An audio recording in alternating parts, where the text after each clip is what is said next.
Well, welcome everyone. We were going to go ahead and get started. We have a full session for you all today. Welcome to the second session of our brand new Housing Insights series. I am Amanda Lakin with the Nevada Housing Coalition, and I have just a couple of announcements before we get started.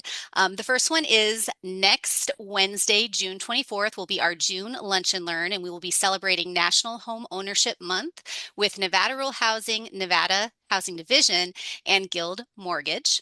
We also have for our coalition members next month our housing policy forums. We will be doing one in Las Vegas and one in Reno. So if you are a member of the coalition and you're very interested in housing policy, these will be full day events. They're going to be very fun, very engaging. We've got some policy pitches, we have guest speakers, and we have a very fun interactive housing shuffle breakout activity for you all. We encourage you to sign up. And then last but not least, we have our 2026 Nevada Housing Conference, Beyond the Blueprint. This will be taking place in September at the Atlantis Casino Resort in Reno. Registration is open. Early bird rates are good through the end of the month. And then we also have our Affordable Housing Champion Awards. If you are a member, we invite you to submit a nomination. Nominations will be closing this Friday, but this is a really awesome opportunity to recognize anyone who's working in affordable housing across Nevada. So only coalition members are invited to nominate, but you can nominate anyone. So please just recognize someone, give them a shout out. We will recognize everyone who is nominated at the conference in September. So now I'm going to turn this session over to Eric Yost with the Department of Housing and Urban Development. He is going to talk about opportunity zones. So welcome, Eric. Oh, thank you so much. I'm glad to be here today and be here with all of you. I would also like to introduce my colleague from HUD, from our HUD Las Vegas field office. So Cheryl, feel free to jump on here and say hello to everyone. Thank you for hosting us, Amanda. We appreciate this time allowing us to talk about opportunity zones. And you got a great speaker, Eric Yost, and I am in the Las Vegas head office. So thank you. Thanks, Cheryl. So my name is Eric Yost. I work for the Office of Field Policy and Management at HUD. I work in our headquarters office, but I'm based in our Santa Ana, California field office. And so I get to work on West Coast time with all of you here. So it's great. And I definitely know Nevada well. My family had a land in Gardnerville when I was growing up, and we used to vacation in Zephyr Cove every summer at Lake Tahoe. So I've seen that area definitely grow and change over the years. So I'm excited to be here with all of you and help out Nevada with this work here today. So we're going to build today. We're going to build from a foundation about opportunity zones. And so we're going to start out slow, and then we're going to go through quite a lot. You'll get a copy of the slide deck, so you'll have this as reference and all the resources in here. But I wanted to make sure that I covered from the basic foundation through kind of an overview and the insights. And then we'll definitely have time to hear from the governor's office and then take questions as well. So let's start with the foundation of what are opportunity zones, because I know some folks may not know what they are, and other folks may have, intermediate knowledge or advanced knowledge. So I'd like to begin with the basic definition. So it's investors with capital gains are eligible for tax benefits for investment in distressed communities. And that's really kind of how this whole incentive came about from those key bold words here and why it has become so successful. So investors, if we start with that could be any individual or it could be a company. And then for capital gains, think of capital gains as the profits you make from selling an asset for more than you paid for it. So if you bought something, stock, cryptocurrency, art, real estate, stamp collection, business assets, let's just say you bought it for $100,000 and you later sell it for $150,000, your capital gain's $50,000. Of course, if you sold it for less, it's a capital loss. But we're gonna go with capital gains for the purpose of this discussion. Now, next, anytime you have a capital gain event, you're required to report that to the federal government on Schedule D of your tax return annually, and you got to pay taxes on that, capital gains tax. But tax benefits are advantages in the tax system that help a person or a business to reduce the amount of taxes they owe. So really, kind of simply, they're just special rules that help you to save money on your taxes.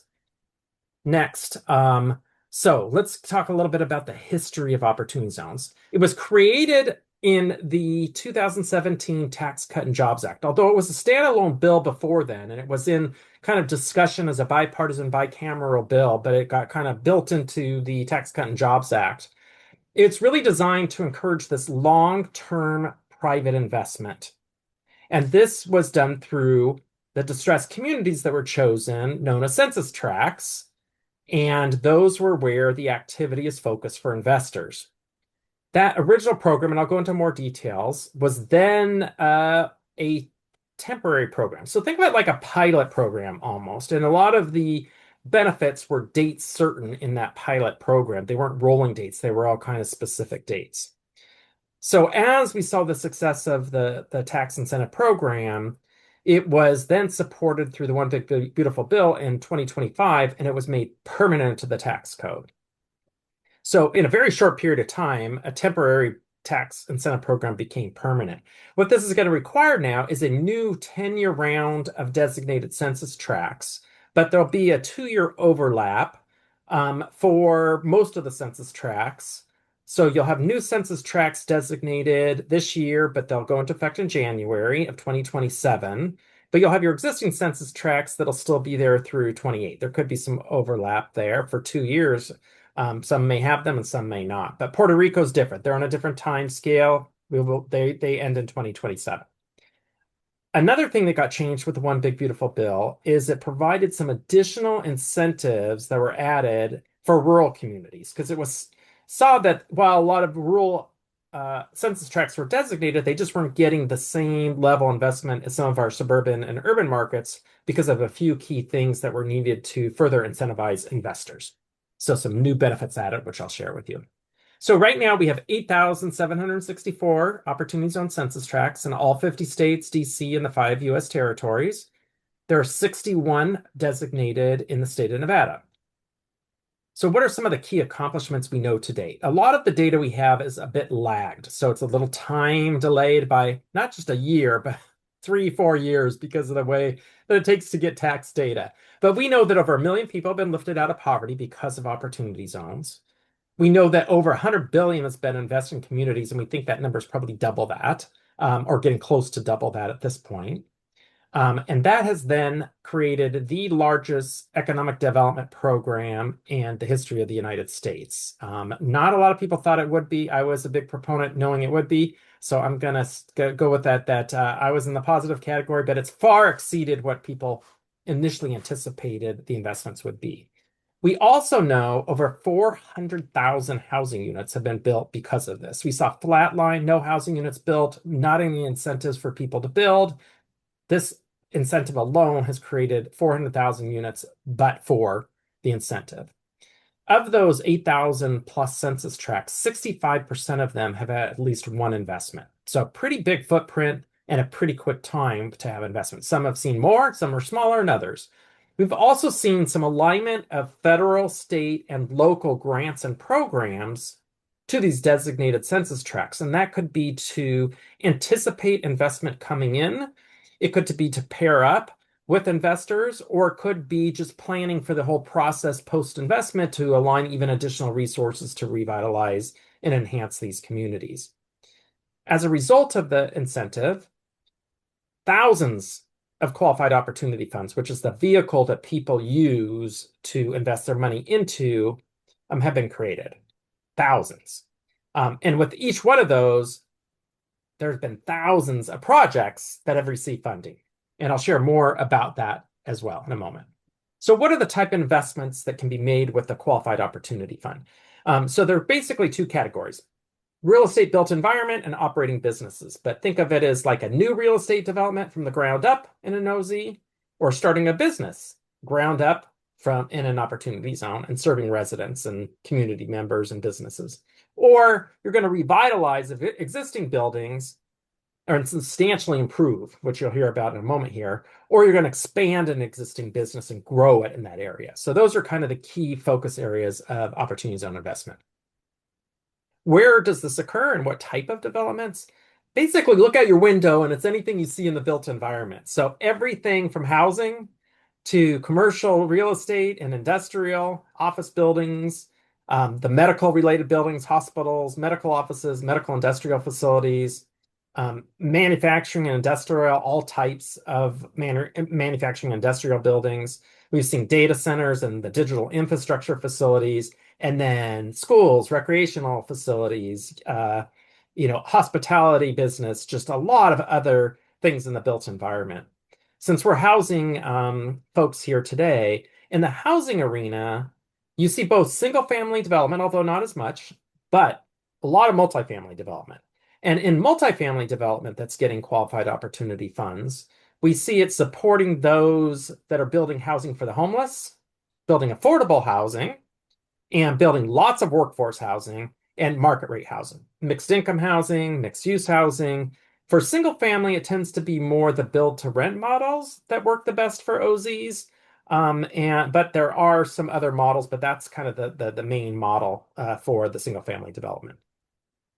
In the operating business world, any type of business can get qualified opportunity fund capital for startup or expansion, except for sin businesses.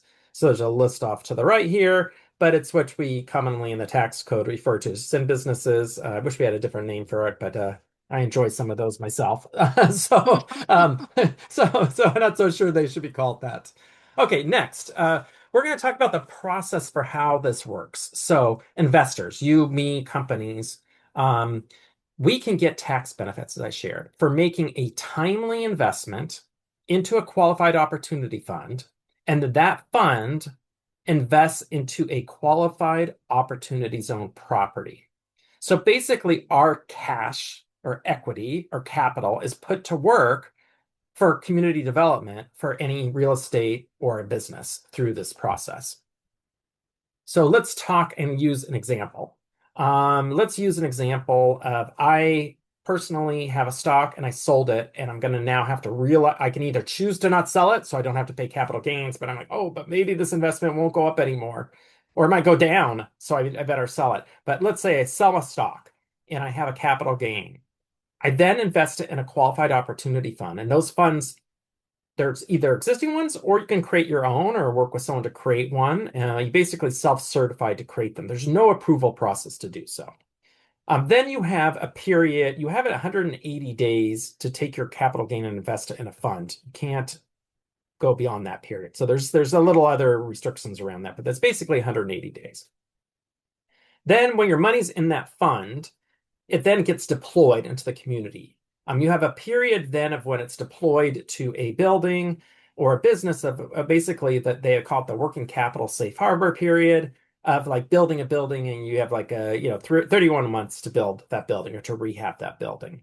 So you're investing in what is known as a qualified opportunity zone business, then invest in a project, and then you hold on your project. So one of the benefits of this, which I'll share more, is that if you hold your investment in a community or business for 10 years, patient capital in your community, in a distressed community, and that value of your capital gains goes up and your asset that you purchased and you sell it, you would pay no tax on your appreciation.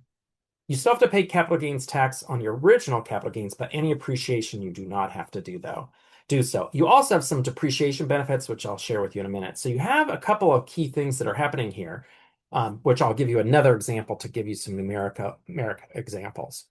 So funds themselves, I told you it's pretty simple to create a fund. There's a lot of firms that can do it. There's things you can do online. They're not real complex, although the legal structures can be, but to actually submit that you created a fund to the IRS and self-certify, it's not that complicated. You could have a single investor that creates one fund that invests in one project. That's a real common structure. You could have multiple investors that invest in a fund that invest in just one project or one business. Or you could have multiple investors that invest in one fund, and that fund invests in many different businesses and many different projects or multiple projects. So there's many structures and hybrids of these models. There are three key tax benefits in two categories for qualified opportunity zone investments. One is around your original capital gains, and you have two things you could get. One is you can delay paying your capital gains. So you have more equity to invest because you don't have to pay those capital gains right away when you incur them. You also have a chance to pay less when you do have to pay that. And that's known as a step up in basis, a discount on the capital gains you pay. You basically get a 10% discount if you invest in a non-rural area. And with the One Big Beautiful Bill, with the permanency of the tax incentive, you get a 30% deduction or reduction in your capital gains that are due if you invest in a rural area. And this is only if you hold your investment for 5 years or more. And as I shared before, if you hold your investment for 10 years or more, any appreciation you have on your investment, you would be able to exclude yourself from having to pay or your business from paying any capital gains on that investment. So it's looking at numbers. I like to look at numbers here. So let's just say I had $1 million I made on selling. Let's just say I sold Bitcoin. I'm going to use a 30% capital gains tax rate. So, and then normally I would have to pay $300,000 in capital gains tax. So I'd have a net of $700,000 to reinvest in something. Maybe I'll do Bitcoin again, or maybe I'll do SpaceX, or who knows, I'll invest in the stock. Let's just say I invested in a stock and it grew at 8% per year. In 10 years, it's now appreciated by an additional 800,000 plus. And now I'm going to sell it 10 years down the road, my stock. Now I have to pay capital gains on that again at the 30%. Let's just say it stays the same tax rate. So I have to pay another 240,000 in taxes on that appreciation. So I will now have paid over 540,000 in capital gains tax in 10 years. And my $1 million in capital gains I originally had, netting out all the capital gains tax, is now only 1.2 million. Still not bad for 10 years, but it's grown from 1 million to 1.2 million. But now let's take a look if you choose to do something in an opportunity zone. You get your $1 million in capital gains, but now you defer paying taxes. You don't have to pay your capital gains on that. So instead of 700,000, you have $1 million now. So you can start to see why this benefits investors in either their business or real estate development, because you have more money up front right away to do more with the project or even do more projects to finance. Let's just assume the same 8% growth rate for your $1 million. So now, because it's a larger base, your appreciation is now worth an additional 1.1 million. If you hold your investment for 10 years, you pay zero capital gains if you sold your investment on that 1.1 million. So you only actually have to pay tax on that original capital gains you incurred. But if it's in an urban area, you get a 10% discount. So again, the $1 million times 30%, 300,000, 10% discount, 30,000 less. You pay 270,000 in capital gains on that $1 million original capital gain over 10 years, which would make your net asset value 1.8 million versus 1.2 million, because you wouldn't have not had to pay that additional 370,000 in capital gains tax. So pretty big difference here. And many folks will say that a QF capital doesn't make a bad deal good. But what I like to say is QF capital stretches your dollar a lot further. So it can make a deal happen, and it can make more than one deal happen because you have more money to invest, which is what's so critical about this incentive and why it expands in communities and can be a multiplier. So there's two kind of critical tests for opportunity zone investments and funds. One is what we call the original use test, and the second one is the substantial improvement test. So original use is what you do for a ground up development or a startup in business. So it's basically you have like a very simple basis of you just have dirt and you're building something on it. The original use is that there was nothing there, basically. The second test is around substantial improvement. And this is a little more significant because you have that 30-month period that by the 31 month, you better have improved it, and you have to do basically a doubling of what you paid for it, excluding the land value. But for rural areas, there's another benefit, which I'll share in a moment. So let's kind of highlight some of the key considerations here. This is not a grant program, so you don't apply for anything. There's no competition. It's unlimited to how many capital gains exist in the economy, and anyone that has capital gains events. And there's no application process. New maps are created every 10 years. And we're in that process right now, which I'll cover, of creating a new map. But the new map is going to be a little more distressed, meaning that these are communities that have higher needs than what the first map was due to a couple changes. Public-private partnerships are critical, why you're all here on the line and why we need you all to support this work. But there are those critical timing things, that 180 days to invest your capital in a fund, capital gains in a fund, and then a substantial improvement test for 30 months. There are some legal structures and tax structures, so we always advise people to seek professional experts with that.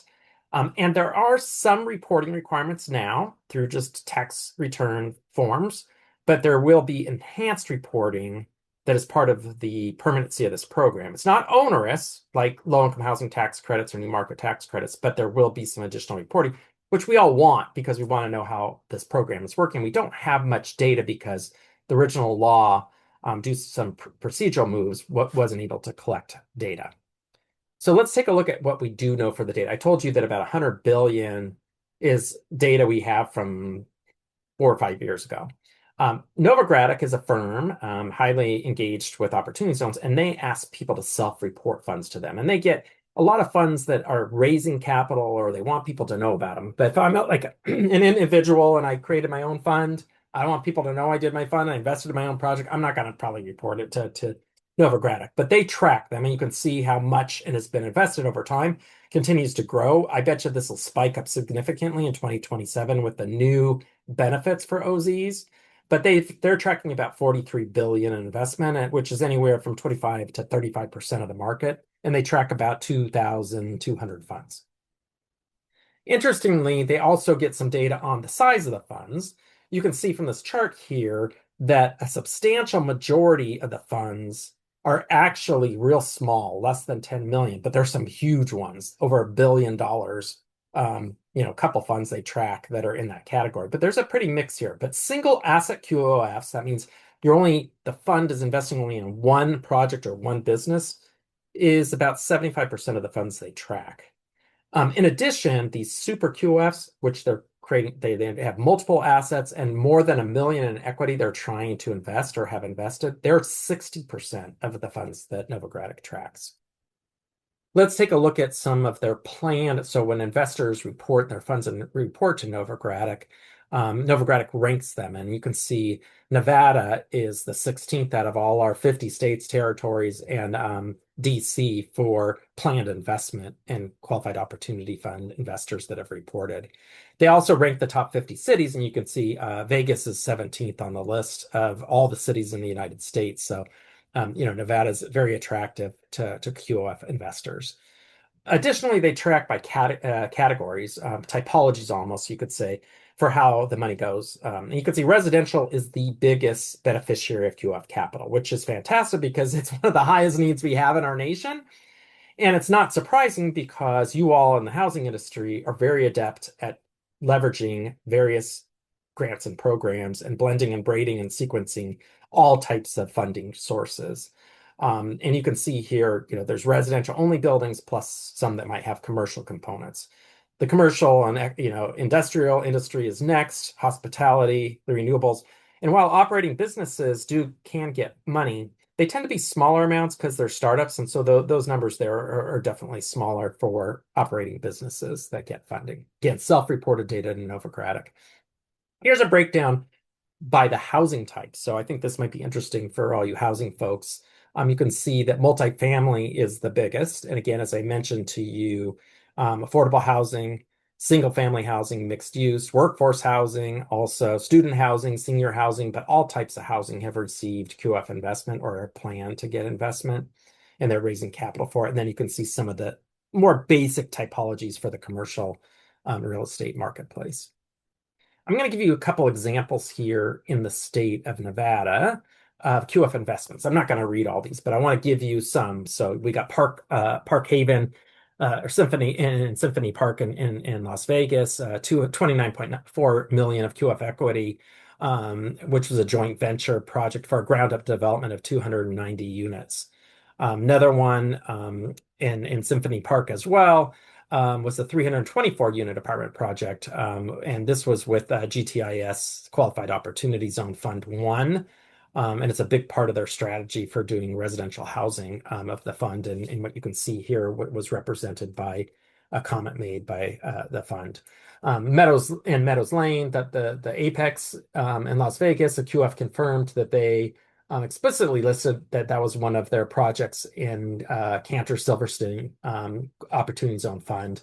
And they used a QOF to invest in the project, or the Reno City Center, the former Harris Reno, downtown Reno, was purchased for 50 million, a partnership with the QOF sponsored by Griffin Private Wealth Management. And they provided equity for the project. And used, I think they invested 65 million in their target fund to invest in here. And then another academy at Reno, Canyon Flats at the University of Nevada, Reno, through Canyon Partners Real Estate.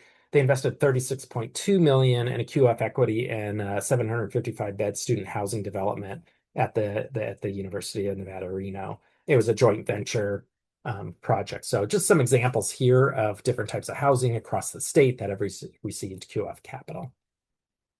So I'm just going to talk about some highlights of the program here now. So I talked to you about the original tax incentive, often called OZ 1.0, and some of the key things that we had. What's more interesting is what changed with the 2025 or OZ 2.0 tax incentive. One, new census tracts and a new map for 10 years. Every 10 years, a new map. Number two, and I'll share with you, more restrictive criteria for the eligible list that the governors can pick from for their nomination. In addition, instead of dates certain for the tax deferral cutoff or the tax exclusion holding period, they're rolling dates from an investment is made. So, which makes sense because already the 5 and 7 year, they had a 7 year in the original dose because it's expired. So this will just be in perpetuity as this incentive is in place. New reporting requirements. And then I shared there's these two new benefits for rural communities. One is a 3 times discount in your capital gains when they're due. So I gave you that example of 300,000 that was due, 10% discount with 270,000. But if it's a rural investment, it's a $90,000 discount. So you only pay 210,000 in capital gains.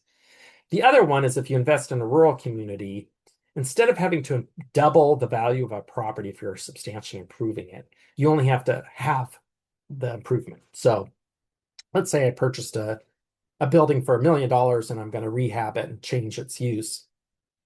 The value of the land's $100,000. So if it's an urban area, I would have to put a 900,000 to meet the test in an urban area. In a rural area, you would only have to put 450,000 in. So helps to get more investment in rural communities by not having to put as much into the projects, into the developments. Of the 8,764 census tracts, Treasury recently identified which ones are considered, quote, rural areas, and that's about 38% of them, and of that, 3,309 are considered rural areas. Here's the timeline of what's so important this year. So this year is this critical year for the nomination process. And you can see here we're smack dab getting ready to start the green flag at the races here. Basically, governors will have, and their offices will have a period between July and September, July, August, and September, a 90-day window to prepare and get ready to submit to Treasury their nominations for what census tracts they want to pick. They can get a 30-day extension, so they really have till October 28th.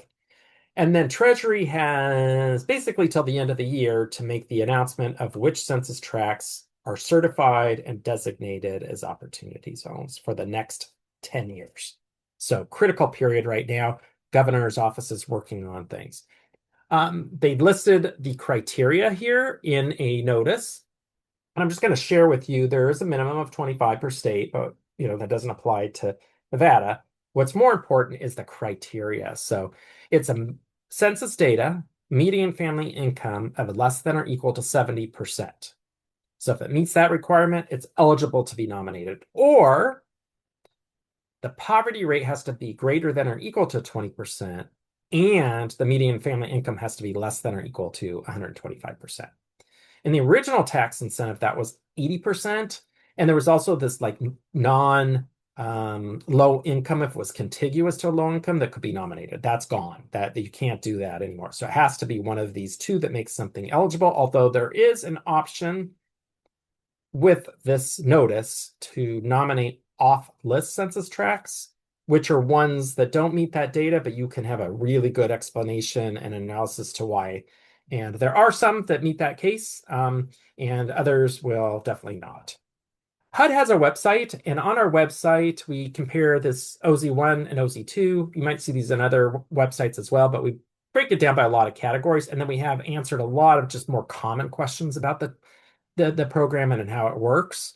I'm going to talk a little bit about the rural opportunity zone incentives one more time here. So the way it works with rural OZ investments are there's a new fund name that's created. I shared that there was a qualified opportunity fund is how we defined that fund structure for where your money goes in. There's a new term called Qualified Rural Opportunity Fund, or CROF or QROF.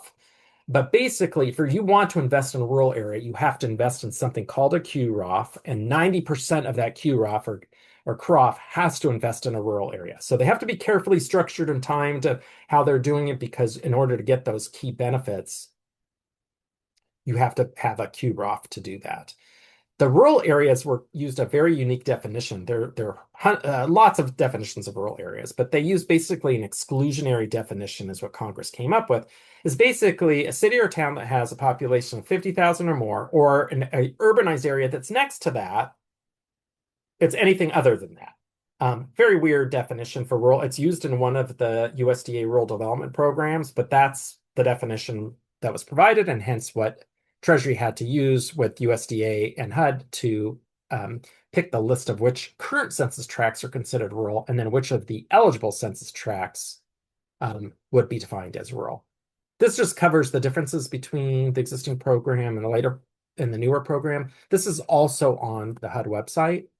But what I wanted to share was that the existing census tracts, Nevada, 7 of your 61 OZ census tracts, and they're listed here in the respective counties, are considered rural areas. So any investment made in those right now would only have to do the 50% substantial improvement test. They would not get the 10% tripling step-up basis, because that's only for OZ 2.0, but they would only have to do the 50% substantial improvement test to meet that. So we're in the process of nominating census tracts. The Treasury used the American Community Survey data from 2020 to 2024. Again, it's a survey. It's not the 10-year decennial, so there can be margins of errors with the data, but it is a survey for the states and DC. The difference is that we expect there to be a smaller footprint because of that definition. So we have 8,764, and it's estimated that just over 6,500 will be the new map. So, a decrease, of about 2,100 because of that. And these, again, the definition of what makes them eligible. One more time, same thing. I'll skip over that. This is the off-list census tract that I mentioned here. The Treasury didn't give a lot of guidance on what states need to do, and they don't plan on doing that. But basically, you would have to have a detailed analysis and providing data to demonstrate why you'd want to take one that didn't meet that eligibility requirements. There will be some new tools coming out by Treasury and HUD very shortly here, even though we're getting close to the window opening up, but there's some new tools that will be coming out. 31 states and 30 states and 1 territory, Puerto Rico, have issued their guidance and submitted it for the public to see. Some have actually already closed their windows. Some have the windows open. So we still have more states to go here. But the window's still open here to get in the nominations. In addition, I wanted to share, the existing map for Nevada when the census tracts were designated shows some data here that I thought might be interesting for you to have, to see that the state did a pretty good job of actually nominating census tracts from the data, whether they were developable and whether or not those were the right places to have development and were ready for development. That's for you all to know. But these were areas when you compare the data of Nevada at large versus the OZ, you can see these were very distressed communities that were designated. Next, what I wanted to share is your eligible communities in Nevada. So right now you have 58 census tracts that are eligible, and the state will be able to pick 49 to nominate. So it's a deduction because about 12. There's only, I think, 2 states that have an increase, but most states are seeing a decrease because of that shrinkage of the median family income requirement. But you'll see here that these are the counties that have existing census tracts and then how many you have eligible. But the governor's office is going to have to narrow this list down and figure out which 49 they're going to nominate. I'll let David share more about that in a moment here as I get through the final set of slides here. So there are some mapping tools out there. There's actually three, not official, but they're very good mapping tools. Most people use one of these three. So Novogradac has one, opportunityzones.com, and Jimmy Atkinson. He has one, and then the Economic Innovation Group that actually designed the legislation, they have one. I like using Novogradac because that you can toggle between the existing and the new map, and it changes, the boundaries of census tracts, and so you can kind of like toggle things. But they each have different features, but they all have the same tracts nominated. So let's take a look at some maps for Nevada. 195 were eligible census tracts. 25 are rural. You can nominate 49 census tracts. That's 25% of that 195. 9 of the 16 counties have eligible census tracts, and then you can see which MSAs have the most, obviously with your high population, Carson City, Reno, and Las Vegas and Henderson or North Las Vegas MSAs. Let's look at some maps itself. So on the left for this next set of maps, you'll see the left is the existing OC census tracts. So obviously the metro areas on the northern part of the state and the southern part of the state, we're going to have to zoom in to see them, but at least you can see here. Purple means they're urban, and green, if you can see the colors here, means that they've been designated as rural. On the right is what's eligible. So you can see a very different map of what's eligible versus what's designated. But let's take a look at some of the metro areas. So here's Las Vegas on the left, existing. On the right, what's eligible. Some the same, some very different. Next, let's take a look at Reno on the MSA. On the left, what's existing, and on the right, what's eligible. Some kind of the same there. So, but there's also a lot that could be nominated. Let's take a look at Carson City. Here's on the left what's existing, but not as much as what's eligible to be nominated. So some very different decisions that need to be made for the governor's office and for you all as local stakeholders. Let's talk about those resources that are available. So I'm not going to go through each one of these. You'll have this as a resource, but there's been several guides and tools. Accelerated for America just recently issued one on helping communities to prioritize which census tracts to pick. But these are the kind of the key ones that we all like to refer to in some articles about this quote nomination process we're in. Many of these are what states use to create their priorities or their process. These are some guides for rural areas because I talked about how important to understand the rural benefits. You'll probably see more of these coming out with the new benefits, but just some things for those that want to see how to invest in rural. The first one is a more recent one that just was released by the Housing Assistance Council and HOPE for activating rural investments. They have some good rural housing investments in there. Federal agencies have resources as well. I'm going to note this is something that's still in process, which is the White House executive order to better share and align how opportunity zone tax incentives can work with single family home construction and also with single family and new market tax credits. So we're all looking at ways we can leverage regulations or changes to guidance, enhance them to entice more single family development. Again, HUD has a website, resources. Treasury is where all the regs are and the more detailed information. HUD is more kind of the marketing, the tools, and the resources. Here are some of HUD's resources on what we have. It's actually hudexchange.info, so I'll change that before I send it to you. But we have some guides, some toolkits. They have best practices and how to align with some HUD grants and programs. We also offer preference points on our competitive grants that target OZ activity. It doesn't mean necessarily you're working with a fund, but it just means that we're trying to stack resources for these distressed communities. We currently have 12 open grants, and 6 of them actually have either preference points or you're required to get points to target some of your work in an opportunity zone. You can search in grants.gov. There's a box you can check, and they'll highlight. Sometimes it doesn't work, but there are several, and here's the list so you can have them of what's currently open and what the benefits are. And then we have some that are projected to come out at HUD and when you expect to see them and which ones will have OZ benefits as well. I'm going to talk about a couple of TA programs and then I'm going to turn it over to David here. So we have support that we provide to you all through our subject matter expertise and local expertise, but we also have a formal program one that we use for cities or towns or communities, counties that are less than 50,000 in population and also distressed is our HUD Distressed Cities TA. And it's really focused on helping cities with financial management, with governance, with program compliance, but also could be partnership building and working with their opportunity zones. So I want to here's some information about that incentive. These are the current list of eligible cities and counties in Nevada that could apply. So if you're on this list, you could get support from HUD. It's a rolling application process. It's coordination with your local field office. So you'd be working with Cheryl on the application's pretty simple process, and then it'd be in coordination with my folks in DC to review your application and see if it's a good match, and then provide you with those resources. It's free. It's no cost to you. So just know if you're on this list, you could get additional support from HUD. We also at HUD have aligned our housing programs. So our FHA programs, single family, multifamily, manufactured housing, all have additional incentives and benefits for OZs. And I can share more on that on another call or workshop at another time. But I wanted to share that we also have other things that we do for any investments with OZs.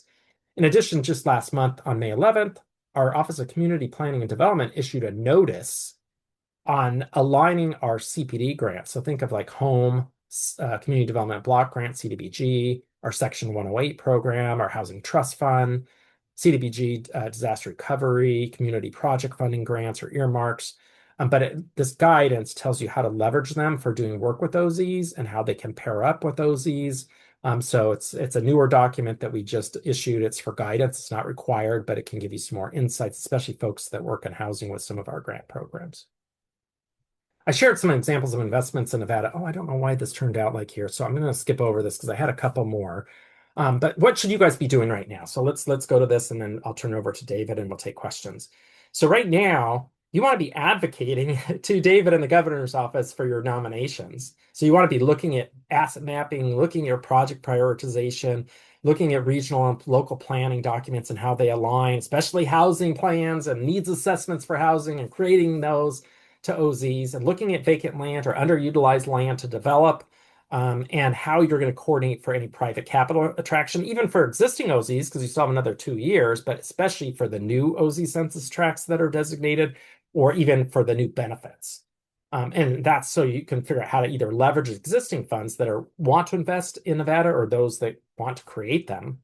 And then really, highlighting more of these housing case studies in Nevada and finding them because they are there and there's quite a lot of them so that you all know how you could be leveraging and what some of the advantages and the folks that have made this work for their housing investments. There's a guide from Economic Innovation Group that also gives some additional highlights here. I'm not going to read them all here, but it just basically gives some guidance. And also they have a table of like what you should be doing each month if you're in state and local activity, in state and local government. And it's basically if you're in those categories of government officials, this gives you some guidance of what could happen over the next basically year and a half of what you may want to do based on these key benchmarks that are going to be occurring with the tax incentive. And the last slide I'm going to leave you with here before we go to David is what I call my menu of things you could do.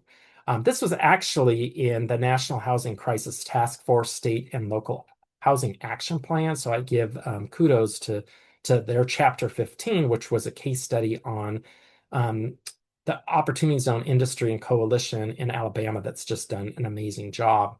And they categorize these strategic actions of things you could take with actually concrete action items you could be doing. So let's just take two examples. For attracting private capital, so let's just say for housing, since that's why we're here today. And you want to do investor outreach engagement, you could host OZ investor forums with project pitch events and roundtables, or you could develop marketing materials that showcase your assets and pipeline projects so that investors can see those. That's like one example, very tangible things to do. Or regulatory and permitting, you could establish at a city a dedicated OZ project review team to expedite approvals for housing developments in an OZ, or create some clear guidelines for OZ developments that make it to expedite anything and make it simple to get things approved that are standardized. So these are menus of things that you can work on, and you just can drop in housing into many of these to make things work. So now I'm going to turn over to David, and then we'll take questions. David, do you want to jump on and tell us what the state's doing? Well, thank you, Eric, and Yeah. I appreciate everybody from HUD giving us the that in-depth knowledge of the process of just exactly what you can do with these census tracts, how they can be useful, and how you and your community can use them as you grow. Um, my name is Dave Daslich. I am the State Infrastructure Coordinator with the Office of Governor Joe Lombardo. Here today to give a brief overview of the Opportunity Zone nomination process and timeline. As I believe Eric mentioned, the official nominations open on July 1st. The state is looking to produce two drafts. Mid to late July, we will look to have our first draft of our 49 nominated census tracts. And we will be then opening a public comment period where everybody can submit public comment. That'll be hosted online. We can take suggestions. Anybody who thinks we missed something, wants to see an expansion, we'll accept all those comments, review them, then put out a second draft, looking at the beginning of August for that. And then an additional comment period with final submittal to Treasury coming in September. As of right now, we're through the process of working with our stakeholders, that's our local governments, our economic development organizations, also accepting any and all feedback right now through my office. I'm going to go ahead and put my contact information in the chat and make sure that gets sent out before we're done here. But through this process, we are asking for everybody's feedback. So if you are with a local government and have a particular tract you would like to see nominated, we recommend going through and using some of the resources that HUD mentioned, whether it be that Novogradich map that is great for some interactive visualization where these tracts are, or any of the other resources available through Treasury. You say, we have, as part of our housing strategy, as part of our economic development strategy, as part of our general growth strategy, aimed at this area. That's information we're collecting right now and factoring into the list that we are going to submit. If you're in a more urban area like Clark County, Washoe County, you're probably going to have a lot more choices for eligible census tracts than we'll be able to submit. If you're in one of the more rural areas of the state, you may only have one or two eligible tracts. And then the question really becomes, do you see potential investment there over the next 10 years? And that's something, of course, our office is more than happy to work through with you. And as I believe Eric and the folks from HUD said, they're also available as a resource to answer questions like that. So broadly speaking, please reach out to us. Let us know where you would like to see those tracts. And we are trying to gather as much information as possible from all stakeholders involved to maximize growth of housing, major economic development projects, and projects related to some of the smaller businesses, your Main Street type initiatives. I believe we've probably got folks on here from Henderson and City of Las Vegas. We can see in some of these areas where under OZ 1.0, economic development efforts around revitalization had some good tangible results. Water Street in Henderson, Symphony Park in Las Vegas, wherever the next project area like that is, or could be, that's something we want to know and be able to factor into the list that we send to Treasury. With that, I'll turn it back to Eric or Amanda, and thank you for the opportunity. Thanks, David. We pair up well with this. We've got this down. It's good. So thanks. Amanda, we can take questions now. We can either go Yes. through. How do you want it? Do you want to have people come off mic, or do you want to take the questions and So deliver we them? actually, they either have to put them in the chat or the Okay. Q&A box. So Okay. we've got a couple that have come through in Sure. Q&A, so I'll read those to you first. Perfect. So this was in an earlier slide. You shared about 400,000 new homes. Yes. And the question is, were they affordable to households under 80% AMI if there were any under 50% AMI?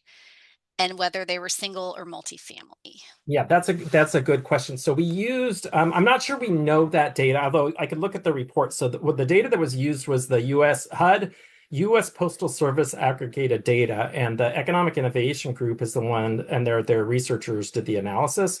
I will make sure I send the report and the link to the report to you because it's really quite fascinating. There's some really fantastic graphs and charts, especially by certain locations. But I don't think the report doesn't go into that level of detail of what type of housing or whether or not there were certain set-asides or requirements of which housing was built for what.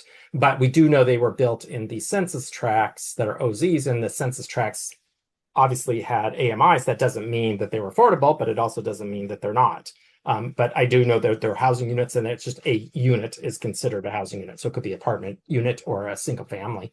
But we'd have to go into more detail. I don't think we have that data. That's one of the good things we will get, though, with the new reporting requirements is that they'll have to report how many affordable housing units, how many units, and what AMI, and how many jobs that are created. So we'll get some really good data on investments right now. Unfortunately, the only data that we collect on OZs at Treasury is the amount of capital and the location of where it is, and it's not like census tract detail. Well, it is at the census tract, but we don't know what the investment is, so we have very little data on what it is, and Treasury takes time to clear all that, data through the tax return data, and there's data sharing agreements to get your hands on that, but the analysis takes some time. But in the new reporting, we're going to get some pretty good data that will help researchers to show, is this really benefiting these communities, and how is it benefiting the community, and in what respect, whether it's helping to alleviate, affordable housing by creating more market rate housing, or whether it's actually helping market rate housing by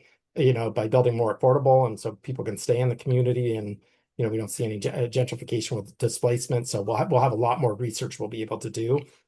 But we do know that QF Capital has really worked for all types of housing. Some are more challenging than others. And that's where we really want to do that public-private partnership, especially those that are in the affordable housing industry, working with your state. We want to work with Treasury to see if we can, especially all the working groups. I was in the LIHTC industry for 25 years, from when it launched, and just, the nuances to make the deals work. And even at HUD, when we're looking at housing transactions that come through our FHA program and it's a LIHTC, people call me and are like, it doesn't work. I'm like, yeah, because you can't have the investor do this, money can't, the timing, and they need to keep it in. So there's like structuring, you have to make these work, but they can work. And once you figure the model out, then you can scale and replicate, but there's a learning curve to get it to work. Yeah.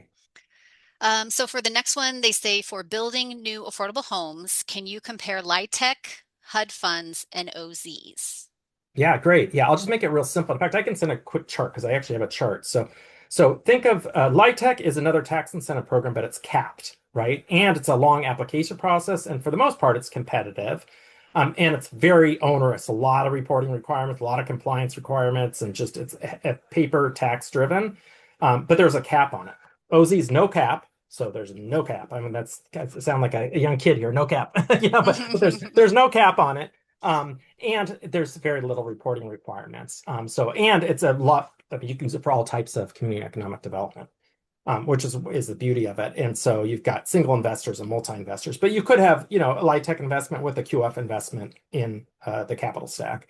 HUD programs like home funds are more a grant program, or so it's a little bit different, or a loan program. So because this is equity, and I always tell people, when you look at a capital stack for a project, a lot of times you think of debt, either different types of grants that might be in there. And you see equity, and people have gotten used to knowing whether or not there's LIHTC because we have that application process. But even if you see equity in cash, unless you ask if that's QF equity, you may never know, and it could be QF equity coming into a transaction. Especially if it's in an LZ, you should always ask that question. We just aren't accustomed to asking where's the other cash. Is that a QF? Because it's not as structured as a LIHTC program, but they're each different.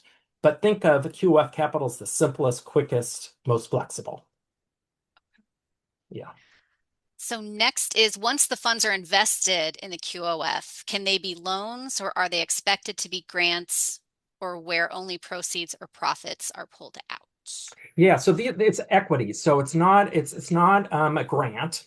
but it's intended to be equity invested in a business or a project. So it's capital that's coming in or cash, and what the investor's expecting to get a return, or over time. So they're hoping and to be able to delay paying taxes for a few years and pay do more, but they're hoping for that appreciation because if the community benefits and the project stays, they keep their money in there and keep the project nice, then they can pay no appreciation when they do sell the project in 10 years. So it really rewards patient capital for 5 and 10 years, which is like light tech that rewards for 10 years. Everything's modeled on 10 years. It's really kind of modeled after that. Let's keep that capital not coming and going, but keep it there in the community. But it's not a grant. It's just basically equity for the owner. So there's, you have to structure that in the legal structure because somebody's going to want a return on their money or have it come back in those documents. Yeah. Couple more. Sure. When are the OZ investments coming into the projects? Is it first money in? Is it a federal state match, gap financing at the end? Yeah, that's great question. So as I mentioned, there's those two key tests. There's the original use test and substantial improvement. So QF capital is very flexible. Like, there are some requirements, but it's when you're trying to do, I would say you can do sources and uses, and then you could do sources by uses, right? So most of us just in the finance world, and development world, we know sources and uses, but if you get real detailed and you're doing the analysis, you want to sources and buy uses because maybe you can only use a grant to do, building materials, and you can only use, equity can pay for pre-development costs. QF capital is pretty flexible. It's pretty flexible of what it can be used for, but the critical thing is it's usually not that money alone that does the project development. There's usually multiple, just like every housing deal has multiple sources of funding. So that's where you have to pair up, like if the QF capital comes in, when does it come in? When's the timing of when it comes into the transaction? You have that 31-month period, right, to get the project built. And there are some requirements of deploying the money into a project. The key is really the date of when you have that capital gain to get it into a fund, because they can sit in the fund for a while to find investments. But once the fund starts to invest in a project, you have a 30-month period to build it and get it built, which is enough time. But every deal is a little different in structuring. So you can just kind of think of it like light tech, but it's not really, because light tech has, the pay-in requirements, and they like to delay the payments until you meet occupancy requirements or C of O requirements. QF capital can come in at a different pace and rate. But remember, people they have their tax implications for when they're doing it. So you just have to structure it correctly. And hence why it works for some deals and others that, not as well. And LIHTC's a little more challenging, but it can be done. All right, our last question, because we are Yeah. at time. Can Yes. anyone request for an area to be included into an OZ zone? Yeah. So every state's different, and like David shared, they're looking for feedback. So that you got the 190 plus that are eligible, but he can only nominate 49. So he can only make a recommendation to the governor. So you have to do a trade-off, like which ones are not. So that's why we wanted to have this call with you also to say, hey, go look at those maps I shared, like right away. I'll put, we'll make sure that Amanda, you get those links, and we'll put it in the email when we send out the slide deck. But look at those mapping tools, because if you know for certain you have an investment or you have planned, you probably want to be having those conversations with David and other stakeholders in your county to say, let's get this nominated, and if it's a one that you're like, hey, it's all single family, it's never going to get built, but it's just low income and nothing's ever going to change, you don't want to nominate that one. But anything that has the potential, yes. Or ones that you think, why isn't this nominated? And there may be a really good story. That's when you want to talk to David. And then David will give us a call, and we can kind of work through the details before he has to submit his nomination process. But he's giving you some, which is great, a couple windows to get feedback, which is good.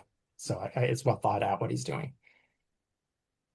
Like you said, Eric, anybody can reach out and say we would like to see this tract designated. It is an open process, and we encourage feedback from everybody. Now, as you said, if there's a tract you'd like to see that's not considered eligible, that's a little bit longer. Please get in contact. We can go through, the options surrounding that. So the short answer, though, anybody, please give us your feedback on tracts you would like to see nominated and why. And I've thrown my email in the chat there for everybody, and I'll make sure it's given to Amanda so that any follow-up that goes around on this webinar, that's included in there as well. I want want to chime in really quick before everyone leaves. I think this is an important question, Eric. It says, how will Native American tribes be looked at for the new opportunity zones? I believe OZ1 tribes almost an automatic approval for designated OZ zones. How will that work for tribes in 2.0? Yeah, great question. So again, that's up to the governor's office of which census tract to nominate. If tribes are located in one of those eligible census tracts, the tribes should definitely, work with with the governor's office to have that discussion and go through the protocols for nation to nation, discussions. And so we appreciate our tribal partners. We do have a list of all the federally recognized tribes across the U.S. that do have OZ census tracts. There were some challenges with QF investments in OZ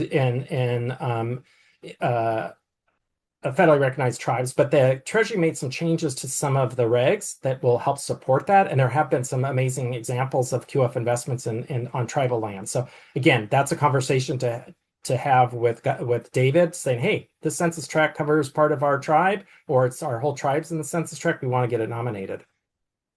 Wonderful. I did capture a couple additional questions that I've noted down. We will try to get some answers to that when we send out the link to the recording and this Sure. amazing presentation. So thank you. Very informative. I'm very excited. We have so many resources and links to send out as well. So thank you all. Keep an eye on your email. Everything is going to go out to you tomorrow afternoon. So thank you, Eric, David, Cheryl, and Robert, and have a great afternoon, everyone. Thanks, Amanda. Thanks, Thank Nevada you. Health Coalition. Thank you.